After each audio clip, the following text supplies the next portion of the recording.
విదురుడు ధర్మనిరతి. విదురుడు శాపవశమున భూలోకమందు జన్మించిన యముడు, ధర్మాత్ముడు.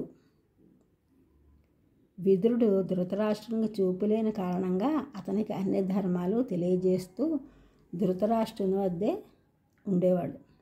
విదురుడు చెప్పిన ధర్మాలన్నీ కూడా సార్వజనీనము, అనగా యుగాలు గడిచిన ఆ ధర్మాలు అన్నీ కూడా ఆచరణీయమైనవి. విపరీత తరశ్చత్వం భాగధేయేన సమ్మతః అర్చిషాం ప్రక్షయాచ్చైవ ధర్మాత్మా ధర్మకోవిదః.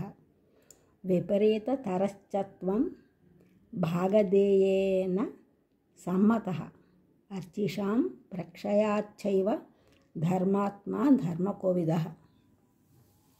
ధర్మరాజులో ఉన్న రాజలక్షణములు ఏ కొంచెము లేని కారణము వలనను అందరికీ ద్వేషింపదగిన వాడవైన ఓ ధృతరాష్ట్ర, చూపులేని కారణమున నిన్ను రాజ్యమేలుటకు ఎవరూ ఒప్పుకోలేదు.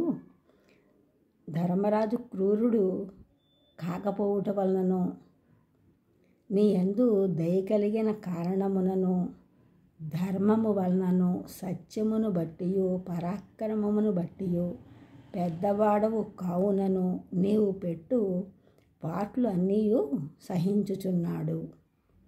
ఆ విధంగా విదురుడు చెప్పిన ధర్మాలు విదురనీతిగా ప్రఖ్యాతమయ్యాయి. ఈ ఛానల్ చూసిన వారందరూ కూడా సబ్స్క్రైబ్ చేయండి, షేర్ చేయండి, లైక్ చేయండి, కామెంట్ చేయండి. సబ్స్క్రైబ్ చేసిన వారందరికీ కూడా కృతజ్ఞతలు. షేర్ చేసిన వారు, లైక్ చేసిన వారు, కామెంట్ చేసిన అందరికీ కూడా ధన్యవాదములు.